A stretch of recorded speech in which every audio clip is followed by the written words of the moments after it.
love, courage, truth. Glenn Beck. So he was a war hero. He was the 41st president of the United States. And now he can add this to his resume. He is a rear patter. George H.W. Bush is now under attack for patting a woman's behind in 2014.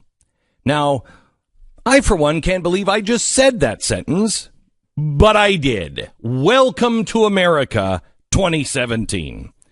Yesterday, the actress Heather Lind accused H.W. Bush of patting her on the rear and making a joke. Quote, I got the chance to meet George H.W. Bush 4 years ago to promote a historic television show I was working on. He sexually assaulted me. While I was posing for a similar photo.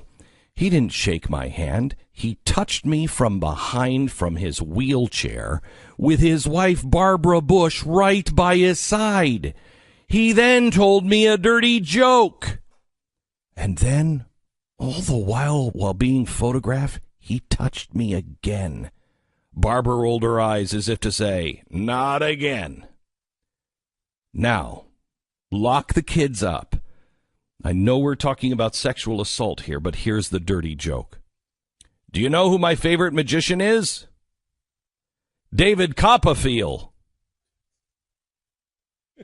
Wow. Terrible joke. For many reasons, one of which David Copperfield is not even relevant anymore. It shows you how old he is. Bush was forced to issue a statement from his office on the matter that reads, at the age of 93, President Bush has been confined to a wheelchair for 5 years. His arms fall on the lower waist of people with whom he takes pictures. To try to put people at ease, he routinely tells the same joke, and on occasion, he has patted women's rear ends in what he intended to be a good-natured manner. Some have seen this as innocent. Others clearly view this as inappropriate. To anyone he has offended, President Bush apologizes sincerely. Okay. The guy's 93. Have you seen him lately? It's not like he's out at night working the clubs. Even if he was interested in sex, it ain't happening, baby. Bush is not a sexual predator. That was not a sexual assault. You cannot put George H.W. Bush, 41, with the likes of Harvey Weinstein. It's like apples, comparing them to bananas. Where have we heard that? I'm sure no one would do that. They would never call a banana an apple, would they? Of course not, because they're clearly not the same.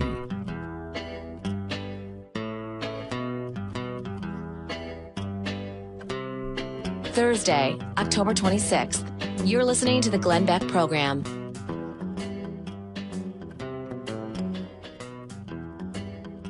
I don't think I can take it anymore. I really don't. I don't think I can take it anymore. He's 93 years old. Do you think that, he's reaching up from his wheelchair. That's where his arms are going to rest, at a woman's hips. So, okay, so maybe he shouldn't put his arm around you and your hip and pat you? Are you really that? Is that really what you think? You walked out of there going, he was copping a feel. He's 93. Well, he was only 90 at the time. So he was spry. You have to have some common sense and some common decency. The guy is, to think he is a sexual, what was he using his power? He was using his power over you? Really? You were afraid you were going to be trapped? His wife is there. I know Barbara Bush. She would knock him in the head if he did anything inappropriate. He says the same joke to make everybody feel comfortable, and you laugh at this stupid joke, and you're like, that's a really bad joke. I mean, I'm a hugger. I hug everybody that comes into my office, and sometimes people leave, and usually guys, and they're like, okay, I can't believe I just hugged him. I'm not a hugger. I'm a hugger. You rethinking that, honestly? Nope. You're not? Nope. Would you? Nope. Oh, okay. Would I what? Would you reconsider? No, I would not. No, I would not. Nope. No, because, I mean, it's that world right now, no? I don't care. I mean, we talked yesterday about another director who's, being here's the hundreds difference. of people now. Here's the difference. Mark Halperin today. Okay, all right. Here's the difference. Do you know what happened with Mark Halperin? Have you read the accounts? I did, although he denies them. We should point that out. Okay. Mm-hmm. So, and he's already been fired. Yep. He's already been fired. He's out. Now, if he did these things, he should be out. But did he do these things? Witch hunt. We should get the Crucible out. We should start reading the Crucible. Will they allow your kids to read the Crucible in school anymore? Because I know we used to have to. We used to have to read the Crucible every single year. We read the stupid Crucible. Why? Because it was to show us you don't go after communists. I'll tell you that right now. That's what that whole thing was about. It was about the witch hunt in Salem, but it was written as a warning to society during the communist trials of the 1950s. And man, we had to learn that in school. At the height of the Cold War, we had to learn, don't just go on accusations. Don't you dare do that. It'll be like the Salem witch trials. What the hell are we doing? And again, that's not to say that any of these specific accusations are part of a witch hunt by any means. We don't know. Right? I don't know. I don't know Mark Halperin at all. No, he's been on the show a couple times, right? I don't know. Over the years. I think he has been. But again, it's just, it doesn't matter. Like, these claims could be very well true, but it's just like, we assume they're true just by the accusations being leveled, and that is not a healthy place for society to be. So let me just say this. In case you don't know what Halpern is accused of, two women, and they have some credibility, I guess, because they also have witnesses from the time that say, I remember she came out of his office and she told me, and she was very upset about it, and it's consistent with what she told me at the time. Now, that could mean there's, 4 people in collusion. I don't know. But what Halperin was accused of was a woman walking in to his office. He grabbed her breasts. He forcefully kissed her. Without an invitation and without consent, and then kicked her out of the office. Another time, he walked up to a woman and pressed his, The technical term junk, is that what you're looking for? Yes, and it was, in full standing, and pressed his junk against her. On her shoulder because she was sitting down, and I don't even know how what did he do? Mount the chair? And she felt very uncomfortable, and I guess he groped her, and then she left. Okay, that's not the same. That's not the same as what happened with George H.W. Bush. And women, if you're going to start to say that is sexual assault, you are going to destroy any credibility anyone has on actual sexual assault. Words mean nothing anymore. Rapist. Racist. It doesn't mean anything anymore. Nobody believes any kind of you're a racist. We have actual Nazis in the streets. Actual Nazis in the streets. And people compare other people to Nazis all the time. I have done it myself. It is a mistake. It's a mistake. If you don't Stop just using these terms for everything. Nothing will have any meaning whatsoever. And look, a lot of this has to do with the surrounding circumstances. It would not be appropriate for a 35-year-old guy to start grabbing somebody's butt or patting a butt. It's not. It's probably not appropriate for Bush to be doing it either, obviously. But sexual assault is something else. Can I tell you something? If I am in a wheelchair, he apologized for it, right? I know, but I know that because he's a decent guy. George H.W. Bush is a decent man. Yeah. If I'm in a wheelchair and I'm Glenn Beck and I'm a hugger and I'm a guy who I hug you and I'm not a serial groper or anything. Right. So if I'm in a wheelchair and I'm going to take a picture, it is normal to put your arms around people. So have you seen a picture of him? He looks so uncomfortable and so awkward in that wheelchair. He's trying to appear normal.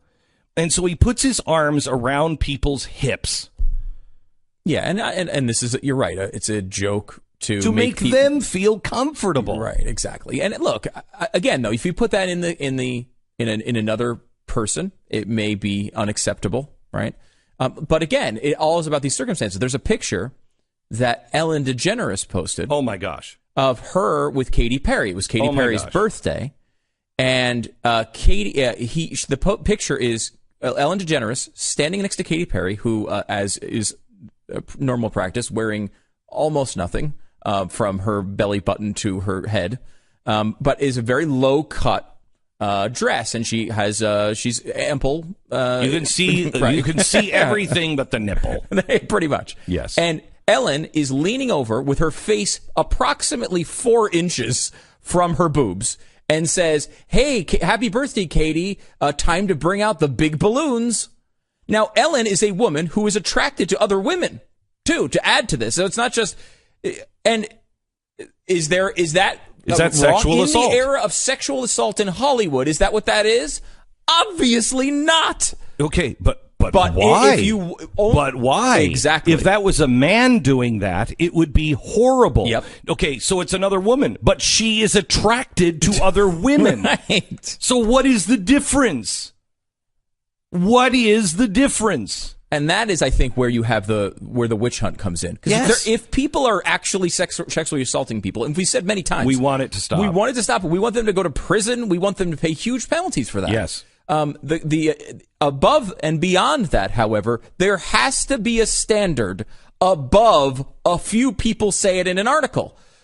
You can't just have random people saying that, making claims with no evidence and act as if that should make a person lose their job or go away forever.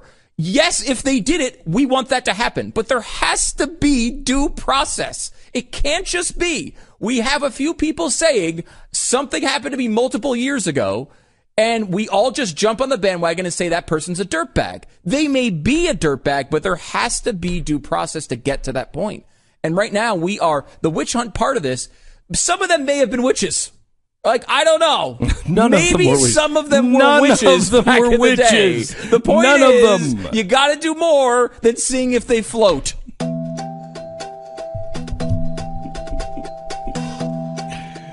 It's a really good point, Stu. We start throwing people who have been accused of being a sexual predator. We throw George Bush, strap him to his wheelchair, and throw him into a lake. If he floats, we know he's a sexual predator. If he doesn't float, he's innocent. That's not a good way to operate a legal system. You don't think? No.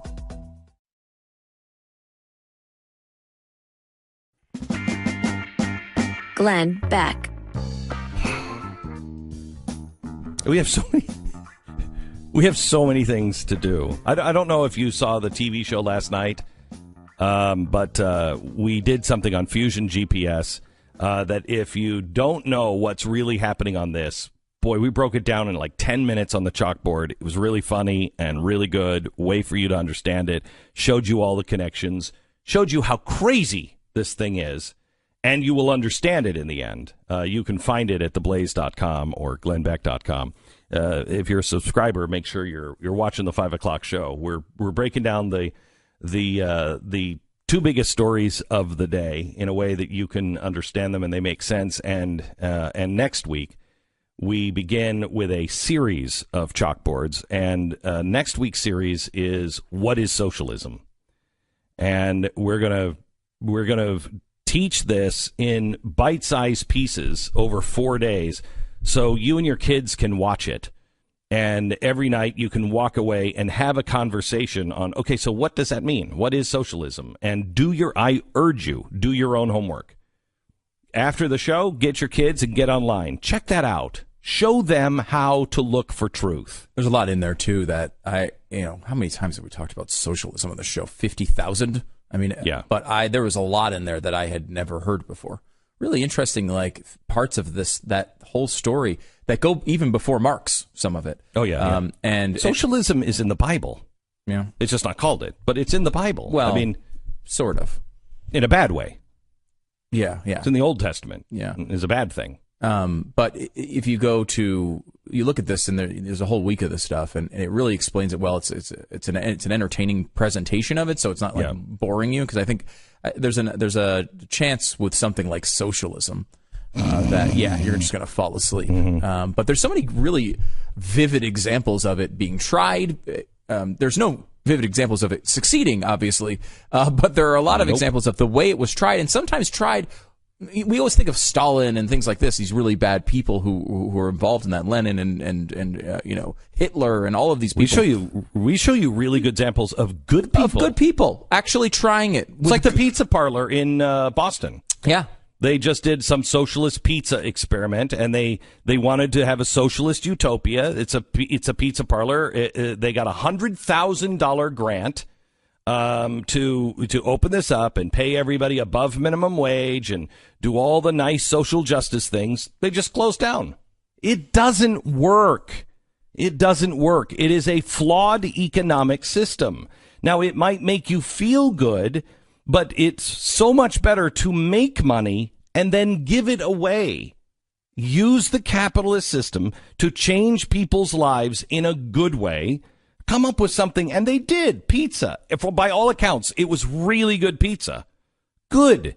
So make it the capitalistic way, and then take your profits and invest it in something that you want to invest in, like the children and, kids without faces and, worms without ears, whatever your cause is. I am a huge supporter of Worms Without Ears, actually. Right? I'm a platinum board member. Are you really? Yeah. Well, good for you. Yeah, well, it's important to me. Yeah. But there's a lot of asterisks around this claim, but Elon Musk is a good example of this. Yes. Elon Musk made a lot of money in the capitalist system, and he decided one of the things he wanted to do was do all this green stuff. So he built Tesla, he's built all these other, solar companies, he's working on the Hyperloop, all these things that he thinks are going to be very helpful to humanity, and I may or may not agree with many of them. A lot of them I don't care about his claims when it comes to the environment, but he makes a really good car. Now, there are a lot of asterisks around that with government funding that I don't agree with, and as you probably know. But I will tell you, if he didn't have the government funding, he just would have found a way to make the car cheaper. I think he still would have done it. Yeah, because he's got billions of dollars that he made in the capitalist system, and now he's applying them to what he wants to support. Glenn Beck.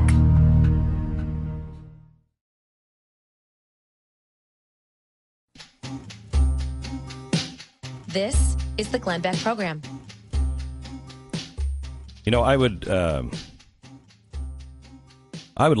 love to have, boy, I've never used this word before in a positive. I'd really like to have like a symposium sometime next year with some of the best minds in the country, not only the conservative minds, but also the futurist minds, on how do you get a message out? I think the days of people like me are numbered. I worry, and it has changed in the last 6 months, and things are becoming more and more clear on the railroad lines that have been laid by companies like Google, YouTube, Facebook, and even Apple is poised to get into it. How do we pay for news? How do we do news? How do we deliver news when these companies can just wash you out? People are not talking about the fact that Google has hired its first 1,000 journalists, end quote. They are going to provide news, and it's going to come all through them. And if they don't like you, you're not going to see it. It won't be, it'll be on some .com, but how do you find it? It's already beginning. We are going to be doing a special next, probably after the first of the year, about Media Matters. And I want to show you how Media Matters is operating and how they are already at places like Google and YouTube. This is in their own words. They're already there telling them who should be dropped and who has an opinion that is important and who has an opinion that isn't important, which is offensive, what isn't. You want Media Matters deciding that? Because that's who Google and YouTube are now listening to. Which brings me to a story yesterday that we talked about. And if you have any money and you are looking to help somebody learn and gain some knowledge in a very effective way, I want you to make a donation to Prager University. Prager University is Dennis Prager. What he has done and his team is unbelievable. And what they have done is truly remarkable. And they make these 5-minute educational videos that, look, if you have a different opinion, you may not like it because they're very effective. But you can't tell me that they are inaccurate. They are done by some of the greatest minds alive today. And they are now being censored on YouTube and being demonetized, which means they can't make money on them. Now, here's the thing. They operate on donations because I don't know how many thousands of dollars each of these videos cost, but they're not cheap to make. And so they have been making them on donations because they can't rack up the views like the Young Turks did, who are complete conspiracy theory guys, completely discredited, and yet they'll sell for $1 billion. PragerU is never going to be able to cash out at $1 billion. No company is ever going to buy PragerU. They're just not. We can't eat our own, and we must support our own. And Prager University, I can't recommend highly enough that you support them in every way possible, even if it is just spreading their video. So they have now filed a lawsuit on Monday against YouTube. And who do we have on, Stu? Marissa Street. She's the CEO. I love this woman. So smart. From PragerU. Hi, Marissa. How are you? Hi, Glenn. It's so... thank you for this amazing introduction. I can't tell you how encouraging it is to have good people like you on our side. Well, wow, thank you. I have been watching you and cheering you from the sidelines for a long time, and I want to do everything I can, and I've already pledged to you that Mercury One is going to give you a percentage of everything that we raise for education, because I think you guys do unbelievable work. So, Marissa, tell me what is happening at YouTube. So I'll tell you something really interesting, how we heard about this to begin with. About a year and a half ago, we got some emails from students. We have this student group called Prager Force. They're essentially our ambassadors on campuses across the United States. And they started emailing in saying, hey, what's going on? We've been watching your videos. We use them on campus, but for some reason we can't watch them when we get to the library. We've been wanting to share them with some other students, and we couldn't figure out what was the issue. Why aren't they able to see these videos?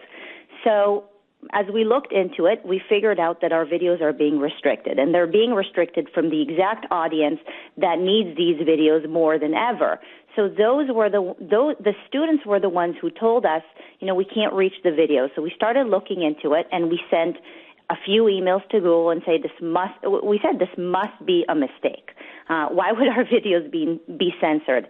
We read through the guidelines. The guidelines said that videos that are censored are usually pornographic and graphic and hate speech and violent. Obviously, anybody in their right mind would watch our videos and agree with us that these videos are none of the above. So we started looking into it further. We heard crickets from YouTube for almost a year until we launched a petition this past summer and got close to 300,000 signatures. At that point, YouTube finally responded to us and said that they're reviewing our videos, and we have this in writing, by the way. They review our videos, and they deem them inappropriate and only appropriate for mature audience. So the very audience that we're trying to reach is essentially blocked from reaching our videos. So the audience can get a handle on this.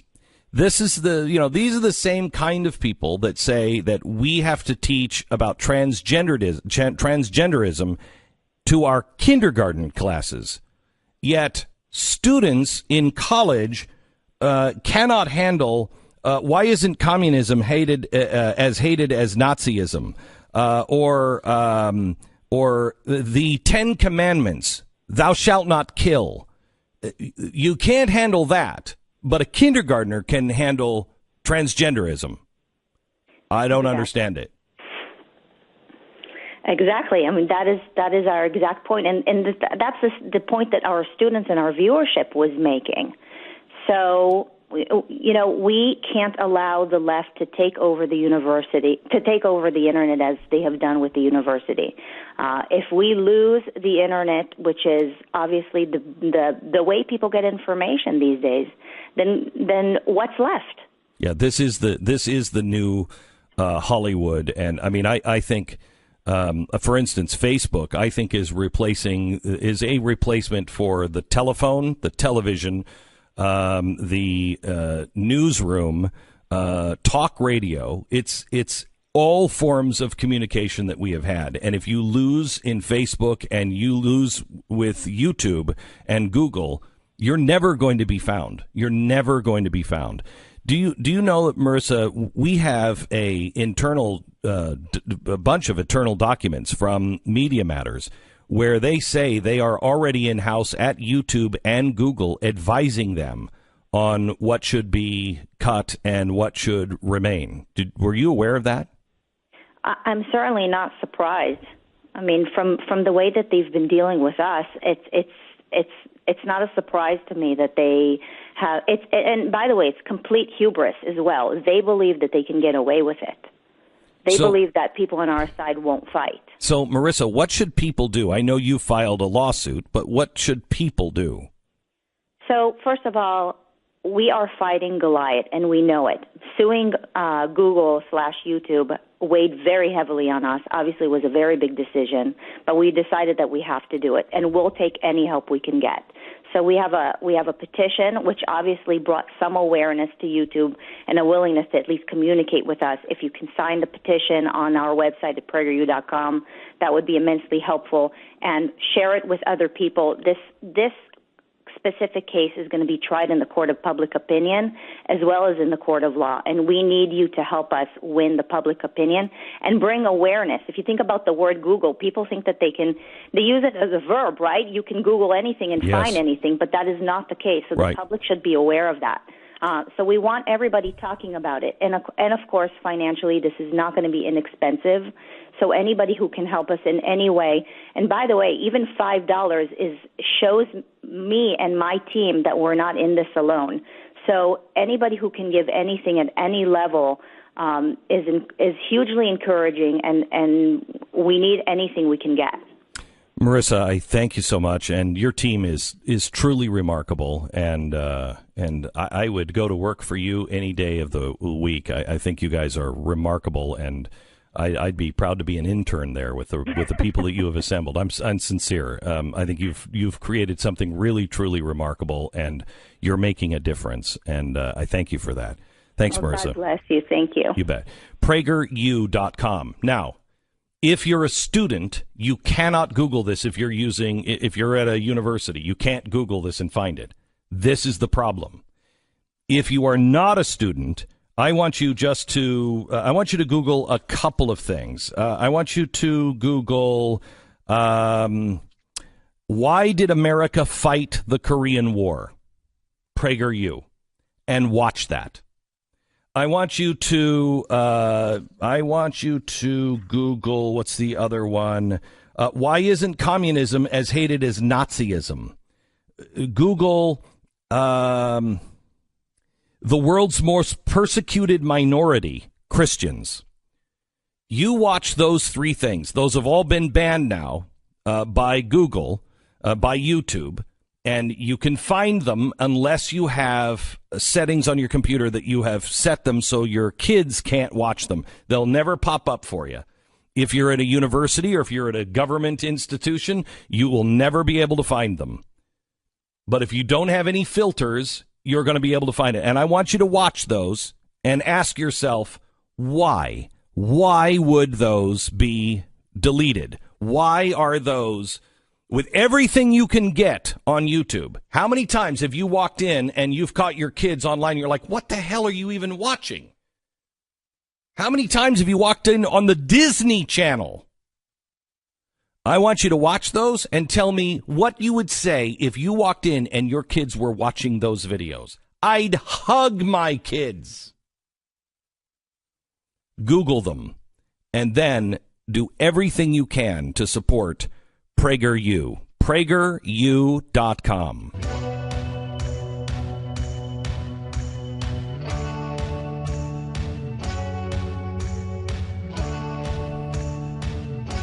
Next hour, I'm going to get into how the media is changing and going to change, but how everything is changing. We're going to talk a little bit about Bitcoin, and some people think that it is the biggest hoax on the planet. Other people think it is the future. I will tell you that I do invest some money, only money that was like play money. It was like I can handle losing that. Don't put more. If you're somebody and you've got like $200 and you're like, we could go out for a weekend and spend that, or, I could put it in Bitcoin, put it in Bitcoin. Don't do it for the weekend. Don't, save up for a month if you have to, whatever. It's worth doing that, but never anything more than that, because you just don't know. But the world is changing. We are here. And by 2029, it's the Industrial Revolution. These are the next 10 years. This is it.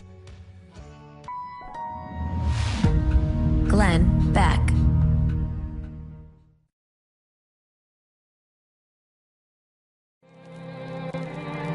Glenn Beck. Let me quickly go to Andrew in West Virginia. Hello, Andrew. Got about a minute. Go ahead.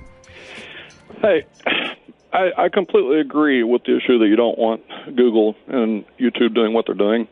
My concern is it sounds almost like using the government to try to push almost a regulatory response on them to say this is how you're going to operate when you're a private sector business. I just think that maybe it should be looked at from the perspective of encouraging other private sector businesses to compete with YouTube and Google to try to do the same thing and not have them being blocking people. Okay, so I agree with you, Andrew. In theory, I agree with you. The lawsuit makes a rather important and nuanced case that is worth hearing or reading, and you can see it up at PragerU.com, and you should read it. The idea is that they claim to stand for open dialogue, and they're not, and that puts them legally in a different place. Glenn Beck. Love. Courage. Truth. Glenn Beck. The Obama administration never intended for you to hear what is about to become public. An informant undercover for 5 years gathering information on Russia's efforts to grow its atomic energy business, not in Siberia, but here in the United States. Not only were the Russians successful in controlling a large swath of American uranium, but they did so by engaging in bribery, in kickbacks, extortion, and money laundering. Tonight at 5 o'clock, I have a full chalkboard on this. This is really important for you to see who is connected and what is involved.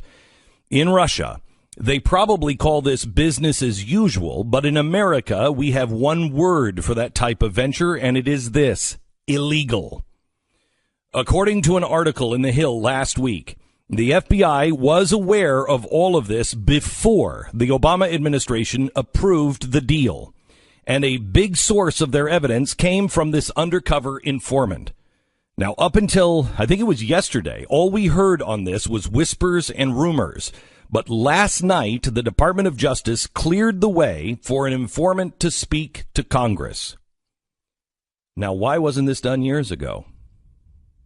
This informant witnessed a slew of illegal activity by a hostile nation looking to control one of our most important strategic assets. You cannot make nuclear weapons without uranium.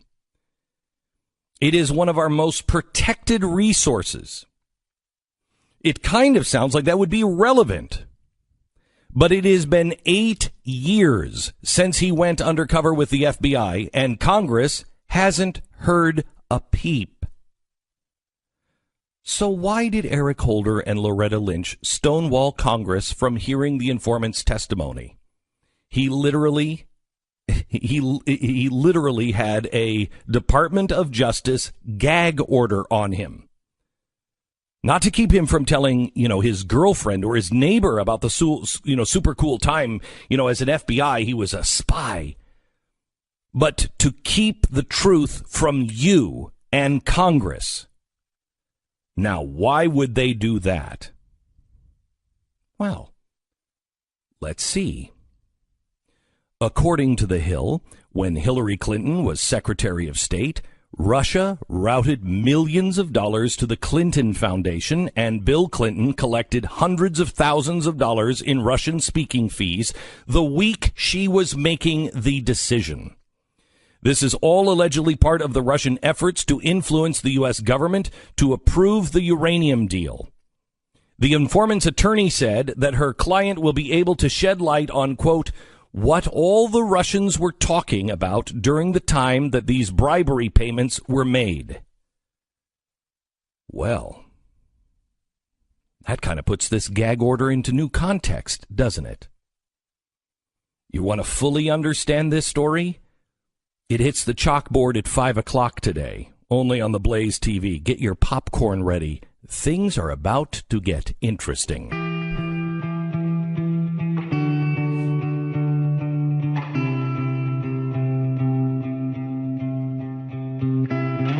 Thursday, October 26th. You're listening to the Glenn Beck program. Full disclosure, I am a very small investor in Bitcoin, and I believe that everybody should have something in Bitcoin. I mean, you don't have to buy one coin; you can buy a fraction of a coin. So, you can just put $100 into it. But I think everybody should be in some sort of digital currency. I don't know how it's going to work out, but I think this is, better than the gold rush. This could be a new form of currency. It also could just disappear. And there are people that are saying this is going to be worth billions and has already made people millionaires many times over if they invested early. And it is still pretty early on Bitcoin. I read an article from Tom Lee. He's the co-founder of Fundstrat, the global advisors, and he said that Bitcoin is going to soar to 25,000 a coin in the next 5 years. Others say it's going to be worth nothing in 5 years. I thought we'd put Tom on and pull apart his thinking here and see what he is thinking. Hello, Tom. How are you? Hi, Glenn. Thanks for having me on. Sure. Explain for people who don't really understand Bitcoin as simply as you can what it is. It's tough to say in one sentence, and I'll try. Bitcoin is a real revolution in technology because it's taken encryption, which has normally been what they call centralized control, things like banks would have controlled your security or Equifax, and they've decentralized it into a database that's managed on multiple computers. So nobody really has control of the encryption, and it breaks everything up into multiple pieces, and it's stored everywhere around the world. And it when you want it, it sends out a beacon to pull all those puzzle pieces together. Is that right? Exactly. So it's a revolutionary way to prevent fraud, because now multiple computers have to confirm what's happening. But it's also incredibly robust. It's the equivalent of this field of science called biomimicry, the idea that nature can establish the best type of systems. Blockchain and Bitcoin may represent the best way for people to personally secure all their information in a digital world.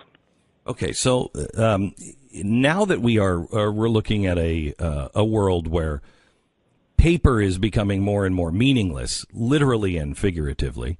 Nobody is really using paper dollars. I mean, I don't know the last time I except for tips, reached into my wallet and pulled out currency. This is a way to get away from, government-controlled currency and have something that is of real value. And at the same time, there's nothing that you actually can even hold in your hand. So some people are saying it's even worth less than paper. Yeah. Well, there's a mistaken belief that things you hold physically are important. I mean, just to give you an example, the UK economy is roughly $4 trillion.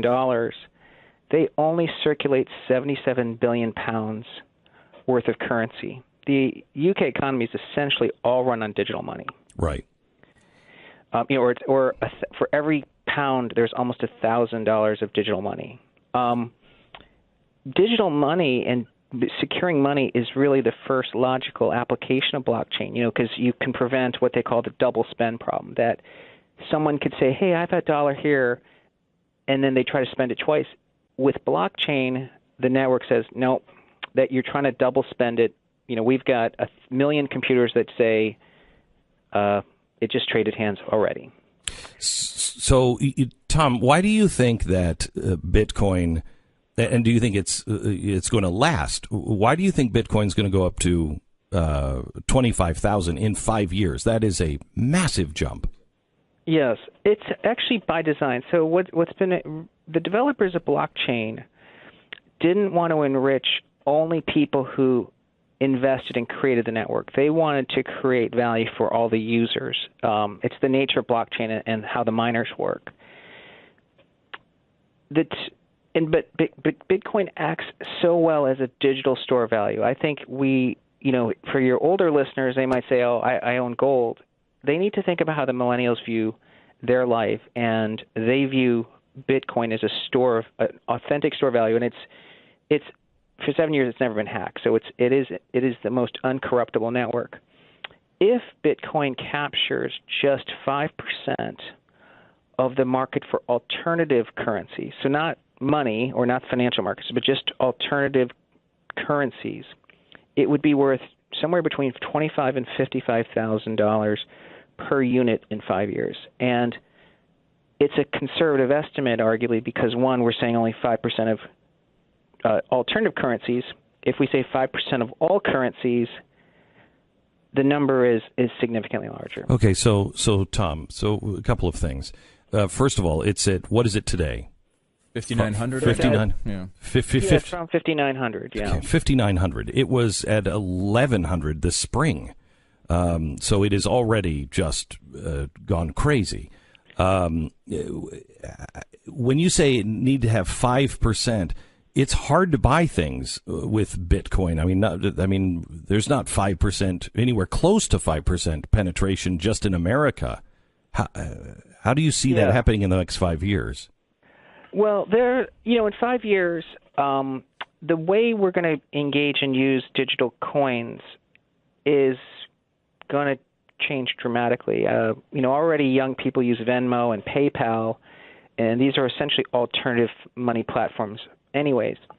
But more importantly, you have to keep in mind today the Bitcoin market is really only engaged by a small number of people. Around 350,000 people own at least 2 Bitcoin.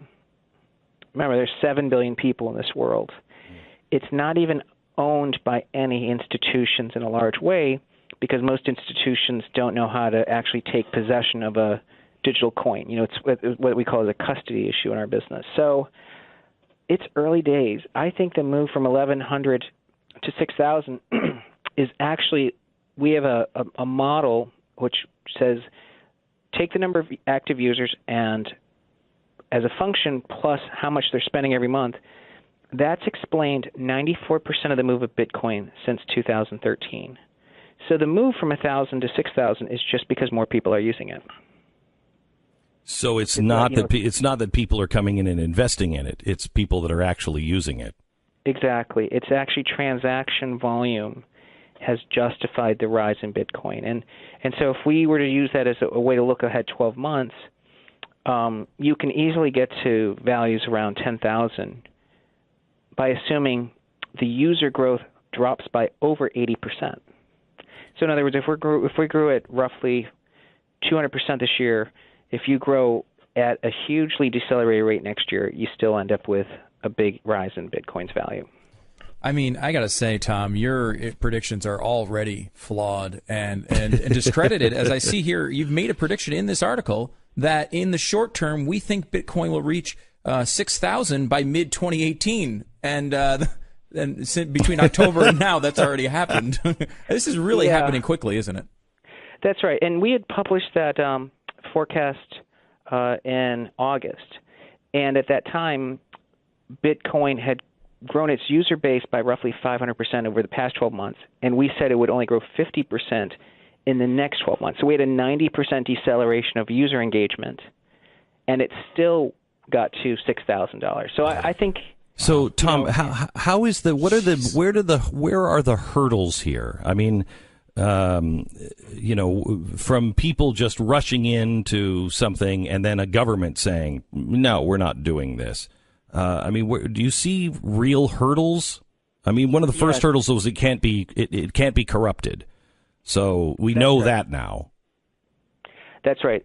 Today, for instance, just to give you an idea of how secure it is, it would cost $31 billion to try to create one fake transaction because you'd have to take over 51% of the computing power in Bitcoin, which, by the way, today the computing power of Bitcoin is roughly 1,000 times the computing power of Google today. Wow. Yeah. Wow. But there are risks. I mean, number one, we're seeing it. It's because it's a revolutionary technology, developers have disagreement. That's why we're seeing the coin split off. So there's been some spin-offs from Bitcoin. But at the end of the day, I think everybody is trying to move towards creating the most secure digital token, which is actually what you want to see. You don't want to see a standard static. So I think the forks are actually good. The second risk is, as you said, governments don't really understand this, and of course it creates an opportunity for criminal behavior. I think the risk, and I think the SEC and the U.S. government are aware of this, if they try to regulate digital currencies, it has two negative implications. Number one, Bitcoin is not considered a form of money. It is a form of database encryption. The government would be trying to outlaw your ability to protect your information. Because, in the future, we're going to have our passports, a lot of our information stored on blockchain. It's just much more secure. Sure. The second is if we try to regulate blockchain, innovation is going to take place outside the U.S. This happened with derivatives market, which developed in Europe. It's going to happen with credit market evolution. If we try to stop blockchain here, all the innovation is going to happen in Asia, Latin America, Europe, even in Russia. And I think that would be a huge security risk for our economy. Tom, thank you very much. Appreciate it.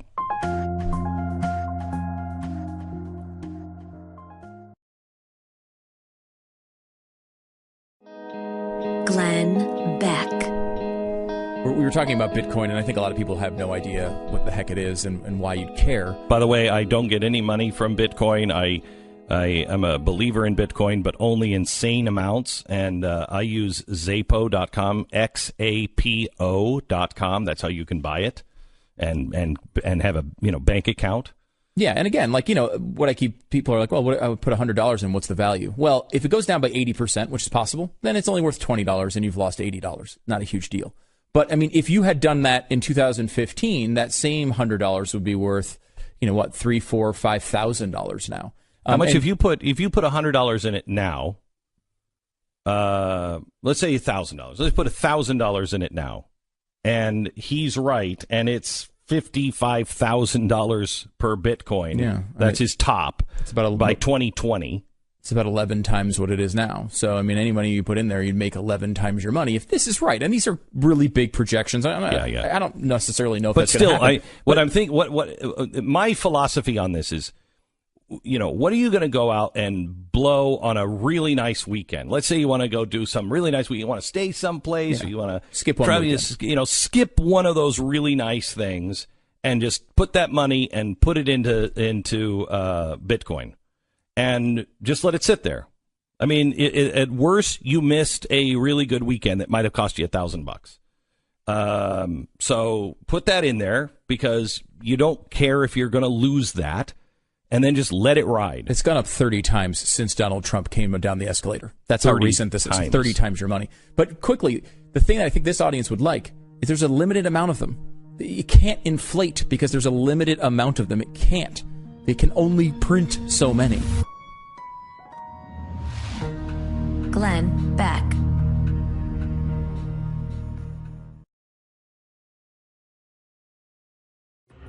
This is the Glenn Beck Program. Hello to our Los Angeles listeners on KEIB. So glad that you've tuned us in. I want to talk a little bit about Fusion GPS. I did a chalkboard on it last night.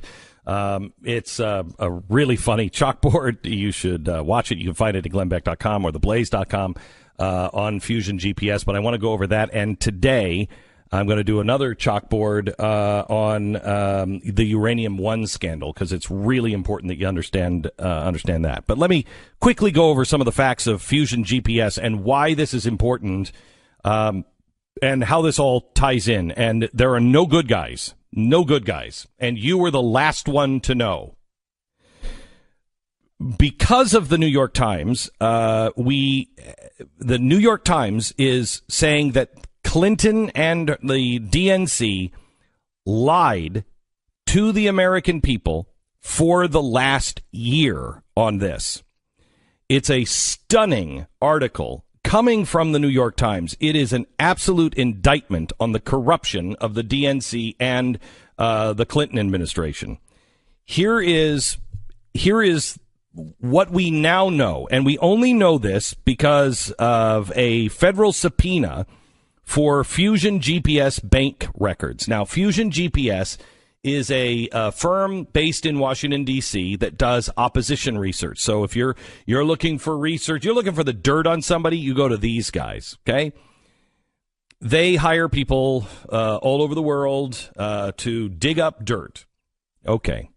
Around April of 2016, the law firm representing the Clinton campaign and the DNC started making payments to Fusion GPS so they would start digging up dirt on Donald Trump. It was then that the name Christopher Steele first appears in this story. He is a British MI6 agent. He is apparently a credible guy, but now is doing private work compiling dossiers. This is the guy who compiled the dossier that Donald Trump was, taking golden showers, which to him could be a completely legitimate thing. Actual golden showers. I don't know. And he was in bed with Putin and My Little Pony. And remember when that came out, how discredited that was. Okay. He's the guy that put that dossier together. And we now know he put that together for and funded by Hillary Clinton's campaign and the DNC.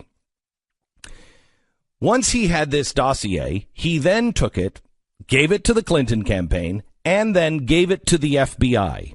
Now, this was revealed in a British lawsuit over the dossier. He began then to brief reporters on its contents. So it's owned by the Clinton campaign and the DNC. But he, for some strange reason, just decides to give it to the FBI, brief them on it, and to start shopping it around to reporters. And he gave it to the New York Times, Washington Post, Yahoo News, the New Yorker, CNN, Mother Jones. But nobody picked this up until BuzzFeed did in the following January. The FBI, when they saw it, they made an agreement with Steele. And they said they would pay $50,000 for the contents of this dossier and have him continue to do some work for them. $50,000 from the FBI, your money. The FBI backed out of that deal as soon as his name was leaked to the press. They were like, what? We don't know that guy. I don't know what you're talking about. However, they did reimburse him for some of his expenses. So why is the FBI and Steele connection really important here?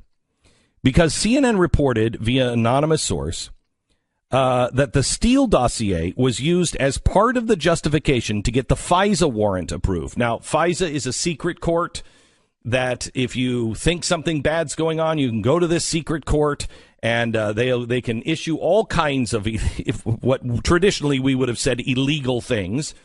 And this is when Donald Trump said, they're spying on me, they're tapping, my phones at Trump Tower, that turns out now to be true. And it was done using this dossier of the golden showers. Now, here's the problem with this. This warrant was given based on a dossier on Donald Trump that the FBI had to know was actually being funded by one presidential candidate to discredit the other presidential candidate. I mean, conflict of interest at best comes in play here, or worse. But it actually gets much worse than this. And this is where Donald Trump is dragged into this. Remember the June 16th meeting with the Russian lawyer and Don Jr. at Trump Tower? Okay, this is a meeting that, we had no idea. Well, unfortunately, first it was just this woman.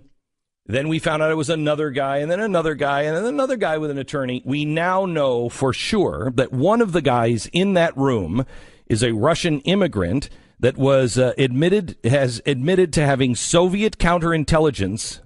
He was a counterintelligence officer for the GRU, that's military intelligence. But what he specialized in was really important. What he specialized in was, quote, subversive political influence operations involving disinformation and propaganda. Now, why is this relevant with the Fusion GPS? Because who had the Kremlin hired to represent them? The Kremlin had hired this guy and the woman that met with Don Jr., whose expertise was disinformation and subversive political influence. The Kremlin hired them, and they hired Fusion GPS. Okay, so wait a minute. Are you telling me, I mean, this is a secret that was, lockbox someplace with all of our Social Security money that we'll never find. You're telling me the FBI was given a file by Fusion GPS.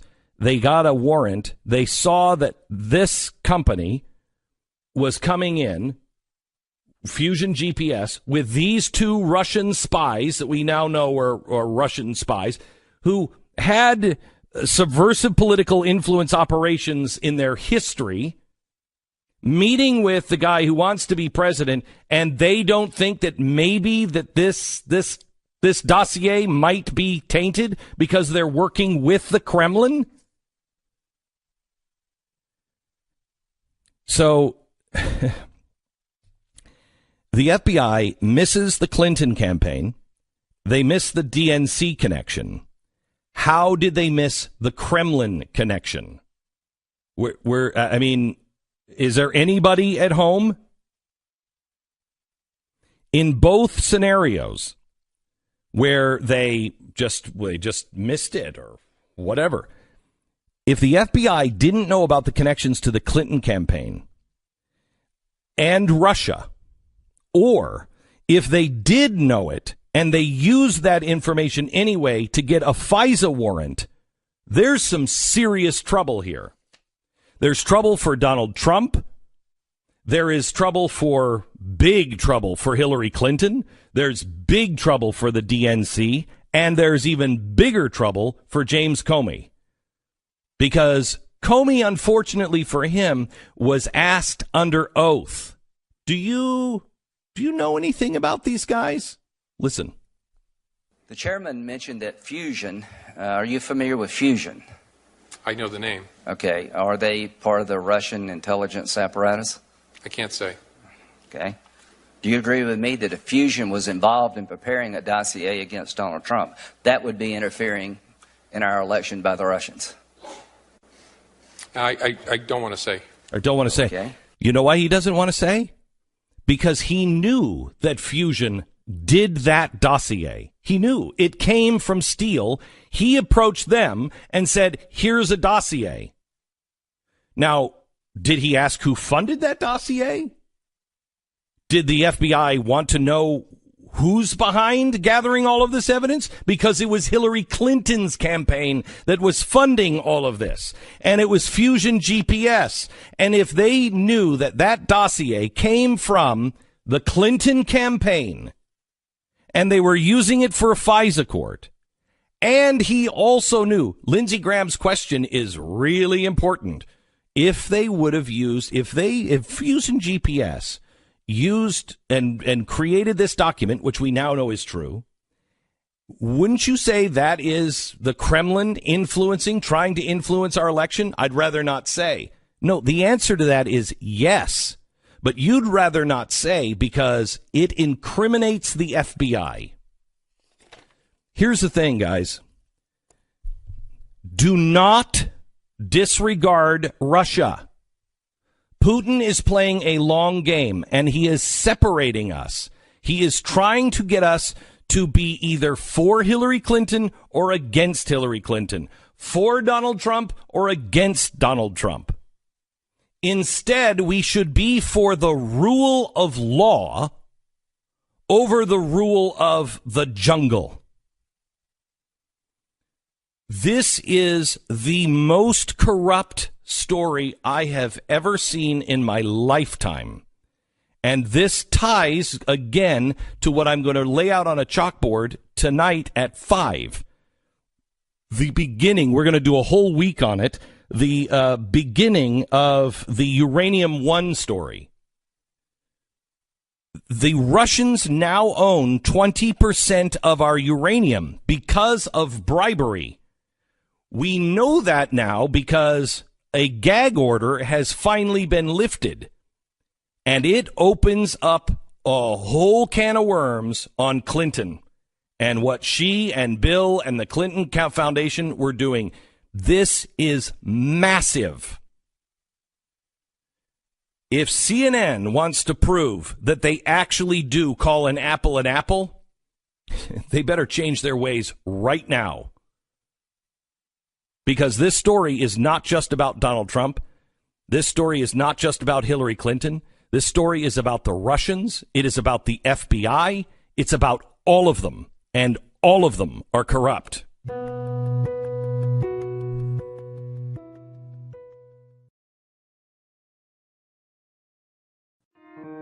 Glenn Beck. Saw a movie last night with my wife. It was date night, and we went out and saw Only the Brave, the story of those Arizona, the 19 firefighters. That you'll remember it once you start to watch the movie. It's a true story. It is absolutely phenomenal. You will love this movie. Love this movie. And it is... if you don't know anything about firefighters in forest fires, this will blow your mind. You've never seen anything like it. Really good. Only the Brave. Check it out. Glenn Beck. Love. Courage. Truth. Glenn Beck. I actually like this. Pizza with a purpose. I don't happen to agree with their purpose, but I like the idea. People doing something that is meaningful to them. That was the motto of the Boston area restaurant, Dudley Doe. They serve the usual fare, pizza, coffee, and economic justice. The idea that we have is to take whatever profit we're able to generate and share it with the workers, to give them the proper reward for their efforts. Okay, great idea. Great idea. Nonprofit organization, 2015.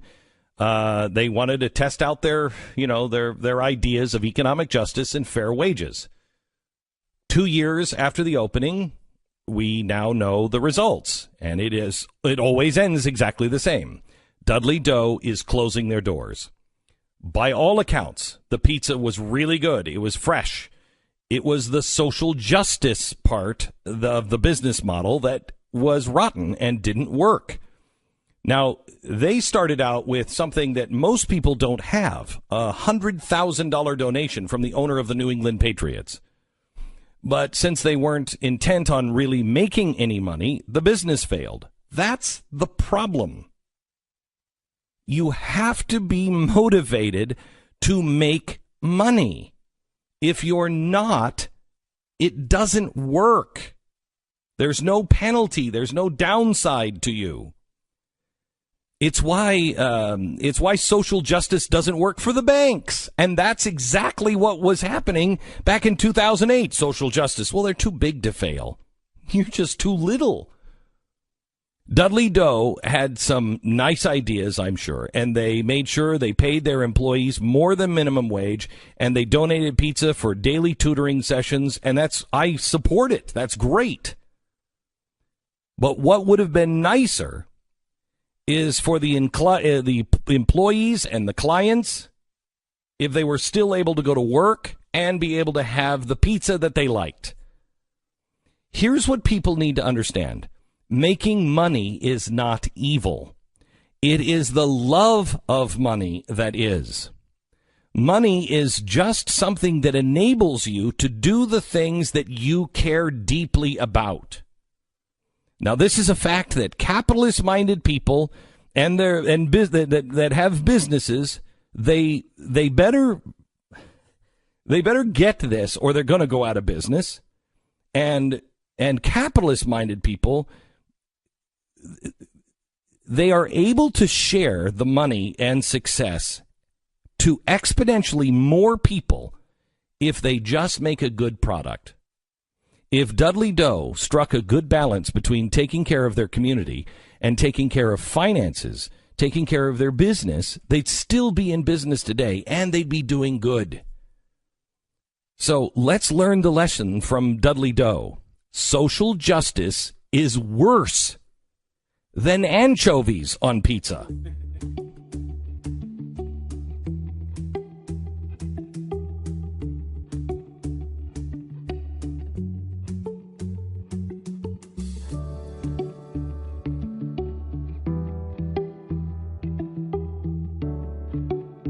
Thursday, October 26th. You're listening to the Glenn Beck Program.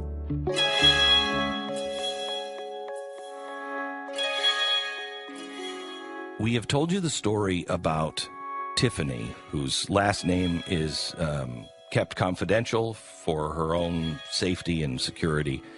But here's a woman that was raped. Tiffany, can you, if you don't mind, can you take us back to when you're 12 so people understand how bad this was? When I was 12, me and my sister, my best friend, decided that we would sneak out of the house like most pre-teenagers do. We were going uptown to meet another one of our girlfriends, and that's when Christopher had pulled up. Now, we were friends with his niece, so we didn't second guess getting into the vehicle with him. You know, we knew him. We didn't think anything. So then he decided, we got in the vehicle, we went all the way down to Detroit, and then on our way back, he had stole gas from a gas station, and then he threw our phones out of the vehicle and took us to a house near his dad's house. And that's where we were kept for 2 days. My sister ended up getting released, and that's how the cops ended up finding us. Were all of you raped by him? No, just me. So you decide to keep the baby, which had to be a tough decision. Yes, it was. I mean, I knew I wouldn't have an abortion no matter what, but it was just, am I keeping my son or am I giving him up for adoption? Those were the only two choices. And when did you decide to keep your son? About 3 days after I found out I was pregnant. And you wouldn't have an abortion because? To me, my son was innocent. A baby it doesn't make a baby how it was conceived, I guess is what I'm trying to say. He didn't do any wrong. My son is the light of my life. He's everything. Even till this day, I would not go back and make a different decision. So you raise your child, and you're still going to school, or do you drop out of school? I dropped out of school. Okay. And how do you make ends meet at 12? You're living with your mom and dad? Yeah, I was living with my mom and dad. When I turned 14, I went out and I was washing dishes at a bar and grill in town. And then I was working at McDonald's and factory work and, anything really just to get by. And when did you reach out for government assistance?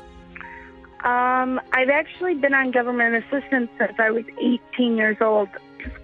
I don't know why it took them 3 years to decide that they wanted to know who the father was or really what their reasoning is. And so when they asked you who the father was, what was your response?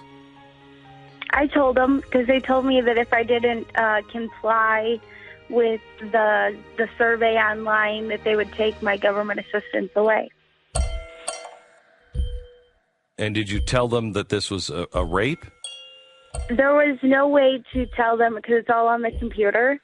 Like, there's no box to check or anything. So I put in all the information, and then when it got sent to the prosecutor's office, when I went up there to sign all the paperwork, the first thing I told them that this was a rape case.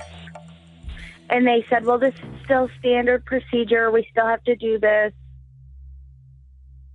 So when he found out that he was now getting visitation rights and he was a co-parent with you, how did you find that out? Actually, I had gotten into contact with Rebecca Kiesling, which is my attorney, because I didn't have a court order. I was living in Florida at the time.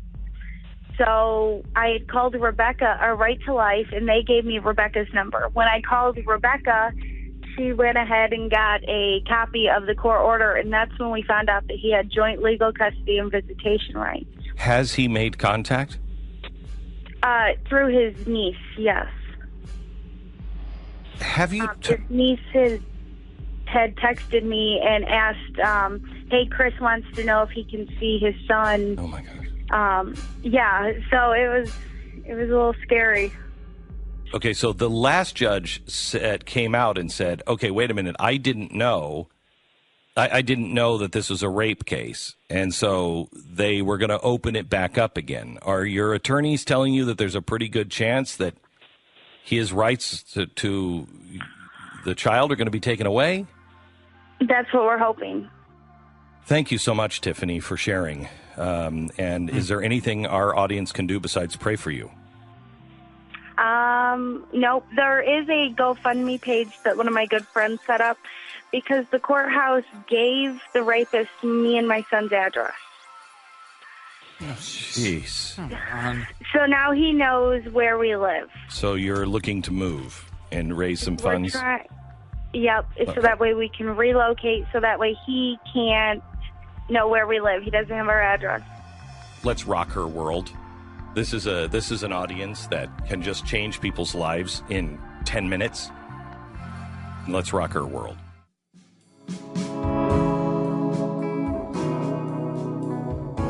That was 24 hours ago.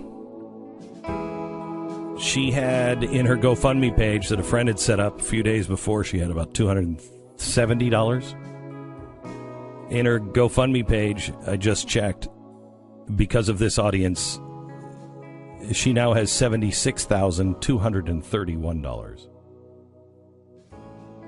You are a remarkable group of people.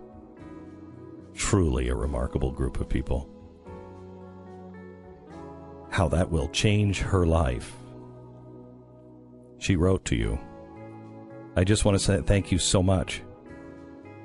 This is going to change my whole life. What I didn't tell you is we're getting an eviction notice on Friday because we've been struggling. I can't seem to ever tell you thank you enough. This has forever changed my life and my son's life, and it couldn't have been done without you. I'm speechless watching the number and comments. I'm overwhelmed with tears. Tiffany.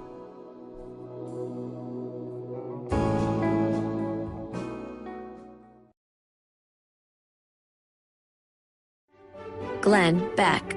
We are thrilled to have a music superstar stop by and say hello. Haven't seen you since, I think, Birmingham we were together. Yeah, what a treat that was. We are so thrilled. Matthew West has his new CD out called All In, and you have such a great attitude. I just love your music. Thank you. And I love the fact, last time you were here, we talked about how you take the stories of fans. That's right. And you're writing their story. That's right. So tell me about All In.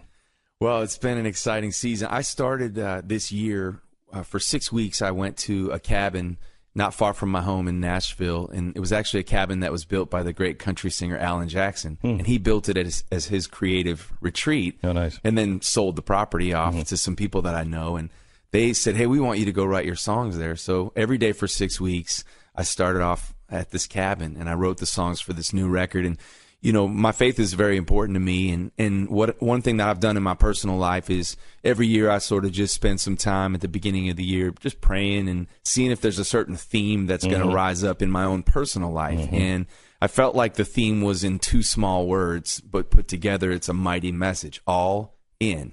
You put those words together and it's like, okay, what does it look like for me to go all in my life like never before?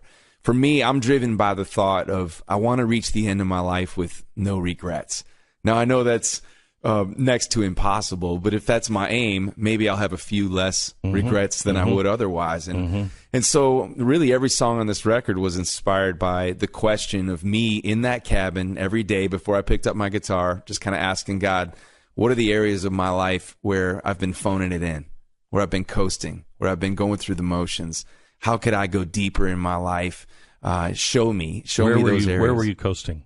Well, what's crazy is when you think about the words all in, I start immediately, my mind goes towards what kind of big things can I do? You know, I'm about numbers, you know, the numbers we had in Birmingham, the attendance, how many people come to my shows, what can I do that's big, big.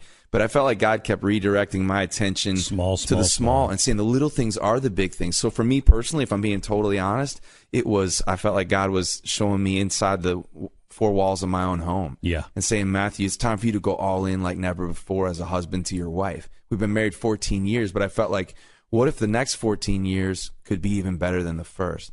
You know, it's time to go all in as a dad to your kids. You're traveling all the time, you know, and what's funny is in your lobby here, my 8-year-old daughter's watching this interview right now. Why? Because of my answer to that challenge to go all in. Interesting you came up with that, and you took that guidance while you were alone in a cabin. Yeah, right?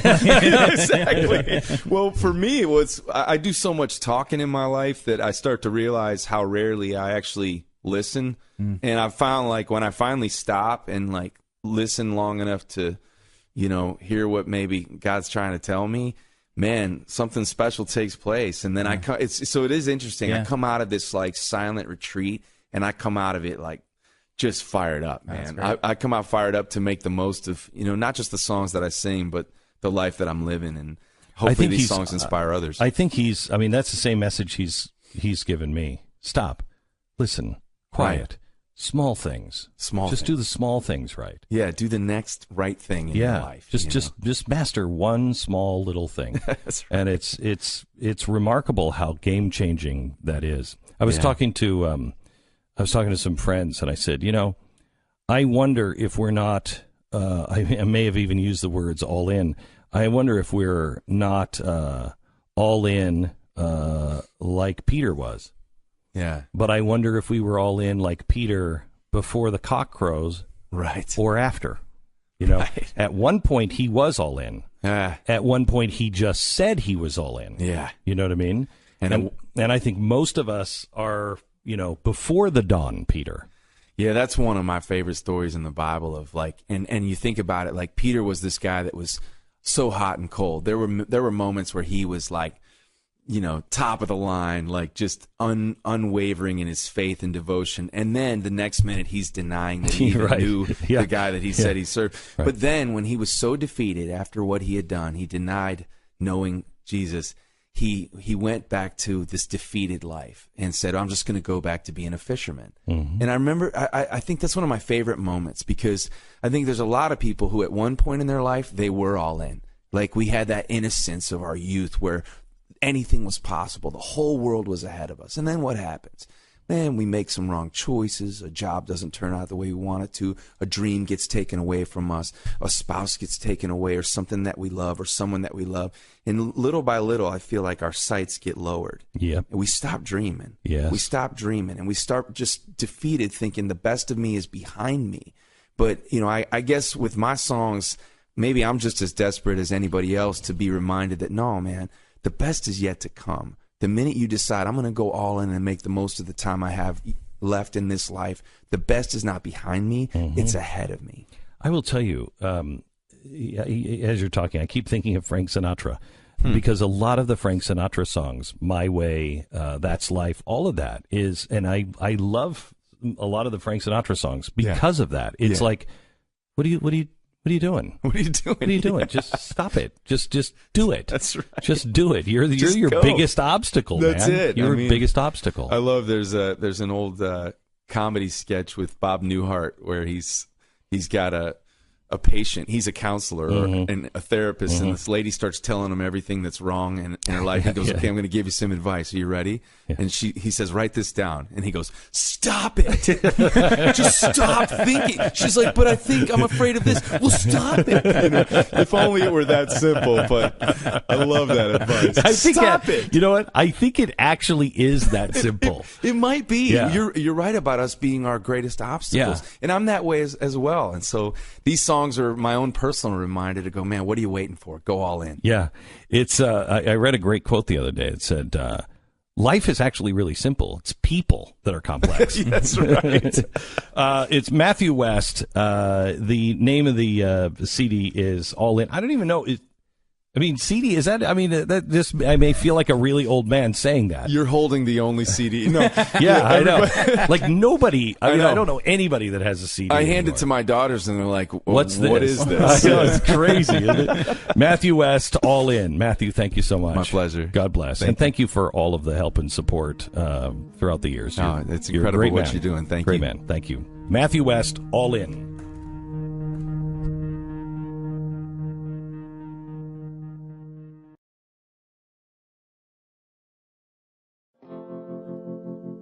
You're listening to the Glenn Beck program. So we have good news for you. The House has passed that bad budget. Yes. So we're one step closer to the mediocre, if not bad, tax cuts. Nice. That we're all actually excited for, because it's the best we can get. Yeah. So low expectations. Yeah. Woo!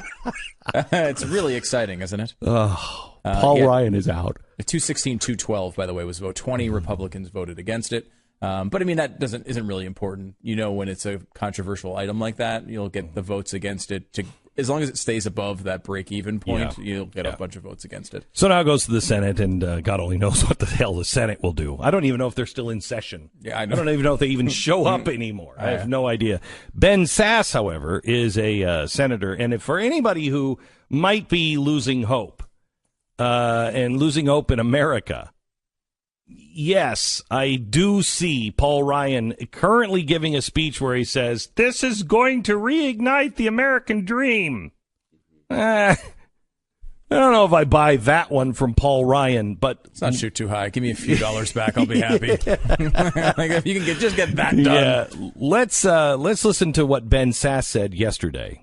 Conservative way to say it is that we're always one generation away from the extinction of freedom, because you have to persuade the next generation that we believe in minority rights. This is the Madisonian genius in the Constitution's construction, right? Is that everybody is supposed to view themselves as a creedal minority that has identities that are way more important than their political positions, and that together we want to come together with lots of other creedal minorities so that together we become a majority that is against any populist majority trying to compel us to believe things that are more important than politics. And so I think of it as rank-ordered identities, right? Like, I'm a Christian first, I'm a husband second, I'm a dad third, I'm an American fourth.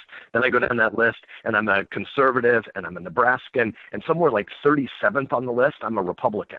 But the really important thing here is I believe the theological things that I believe first, but I take an oath as an American and as a public official for a limited time, to serve in this kind of office to advance an American understanding of principled pluralism, which is prior to my policy preferences as a Republican. And so to your point, if the Democrats have largely become a post-constitutional party over the last couple decades, the death of the Republican Party as it becomes post-constitutional is truly a death.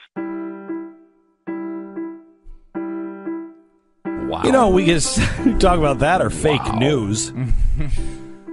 I hope can he just not speak again until the presidential election of 2020? I just don't want him to be ruined for me.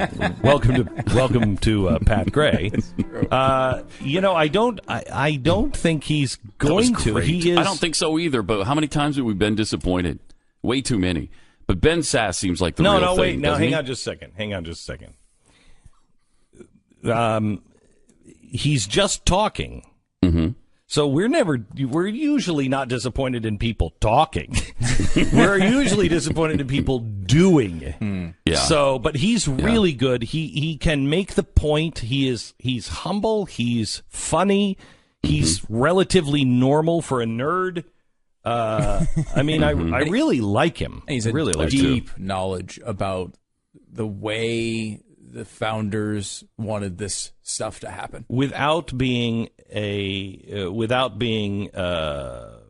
guy who beat you over the head with the Constitution. Yeah, it's interesting because he is, I think, so immersed in it, and he knows it so well. He's able to communicate it like a normal human being, which is rare. He's not reading it. It's not just like you'll talk to Mike, and Mike is such a legal mind. I mean, he's a lawyer, and he should be a Supreme Court justice. Mike Lee. Yeah, Mike Lee. And Mike is the kind of guy who is like, he'll be in the middle of a conversation and be like, no, but Section 6.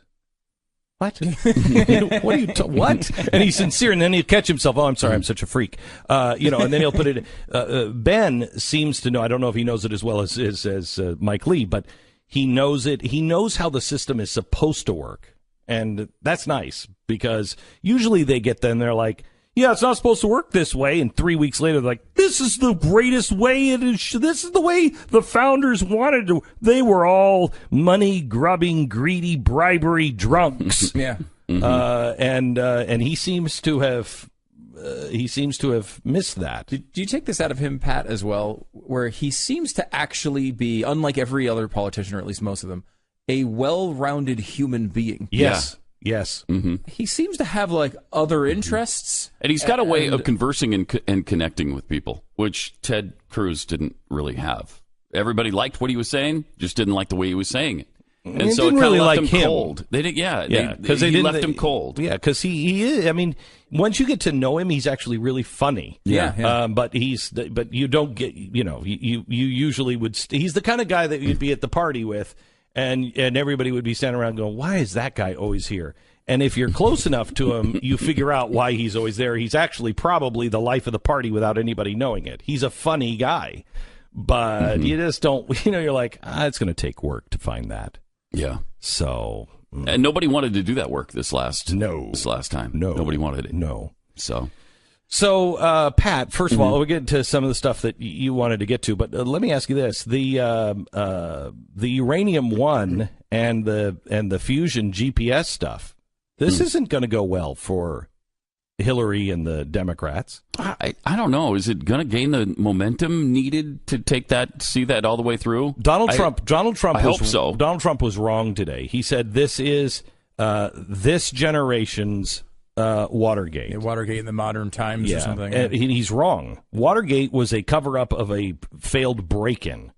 This is the real deal. This is the real deal. This is the transfer of uranium to a hostile nation. This is really bad. That's not Watergate. It's really bad. And the media has been barking up the wrong tree with the Trump ties and the Trump collaboration with Russia.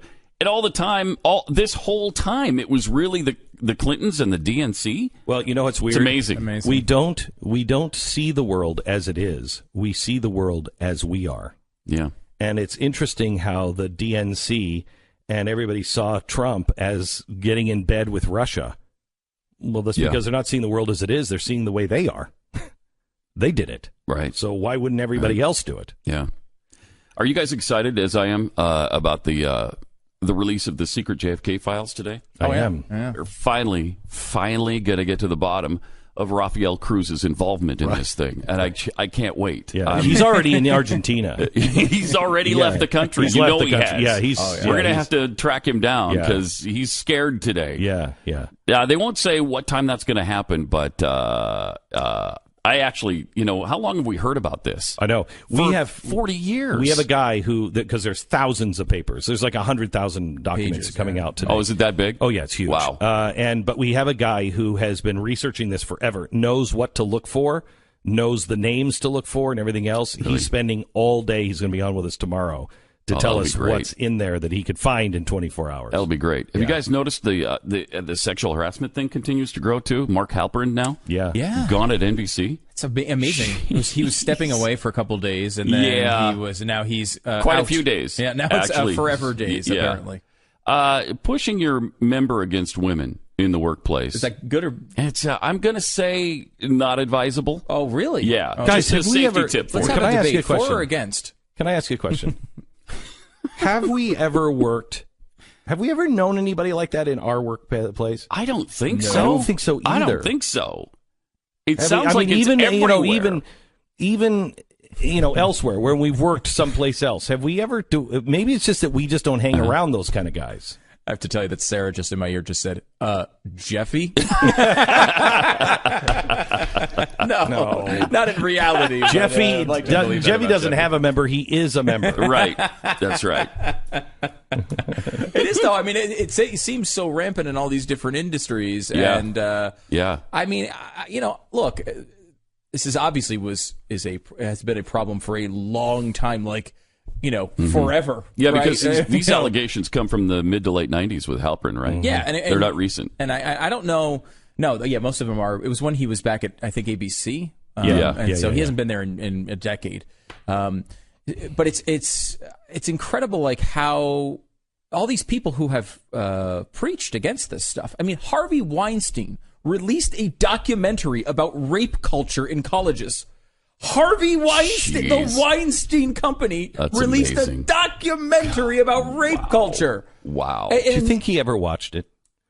Do you think he did, and I bet he believed, every word of it about how horrible everyone else was. Yeah, I don't know. And never applied it in his own life. Himself. Yeah. These guys, they lived in that. I think a lot of these, especially the Hollywood stuff that's coming out, are people who believe their political stances exonerated them from their own activities. Mm-hmm. They believe because they were saying Hillary Clinton was great, and what do you mean? I gave $1 million to the first female president. I'm not against women.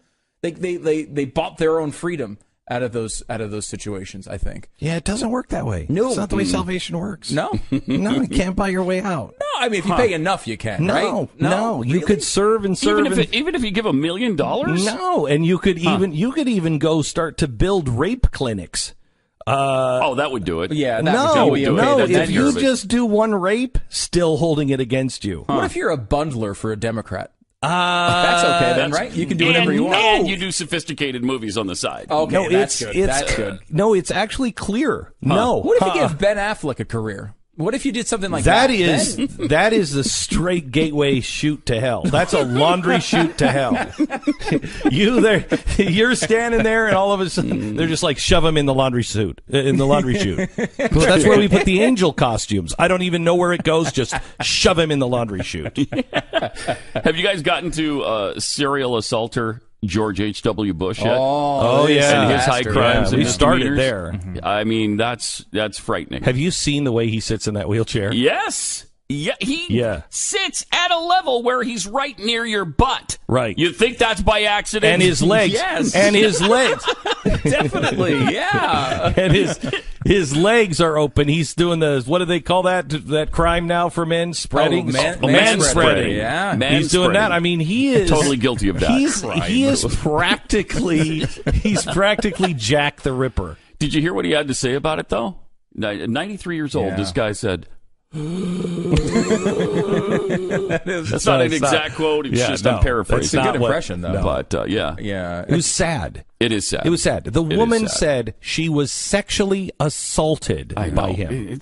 That seems pathetic. A sexual assault. He was standing next to you and his wife. He seemingly did tell a dirty joke. They seem to kind of not have. Do you know what the dirty joke was? No. Has that been?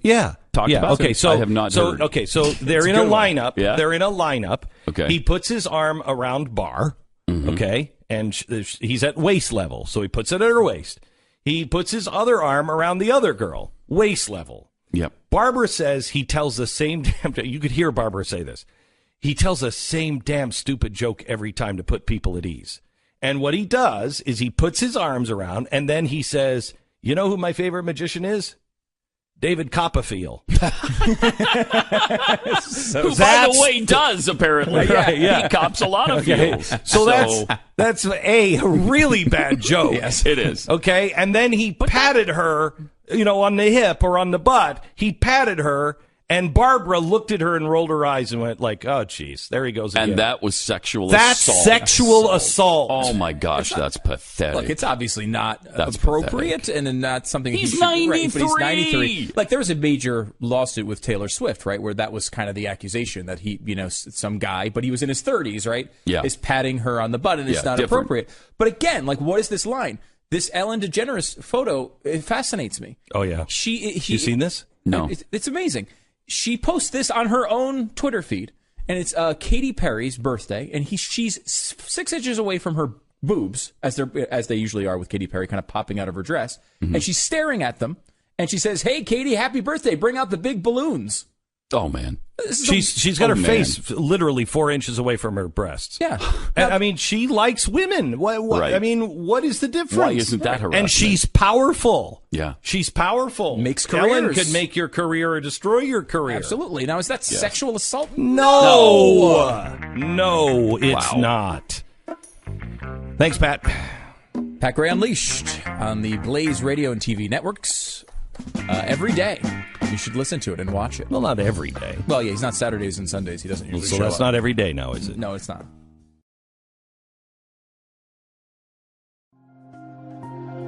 Glenn Beck.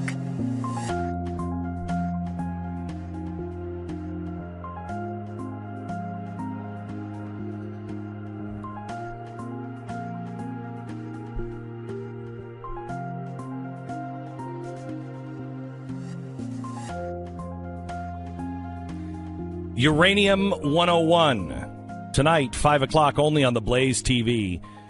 We are going to begin to delve into the uranium scandal. As I said a few minutes ago, Trump is wrong. He says this is Watergate. This isn't Watergate. This is one of the What is one of the biggest scandals, I think, in American history, quite honestly. This is 20% of our uranium supply being sold to the Russians. And the Clintons knew about it. We're going to cover that 5 o'clock only on the Blaze TV. Subscribe now. Glenn Beck.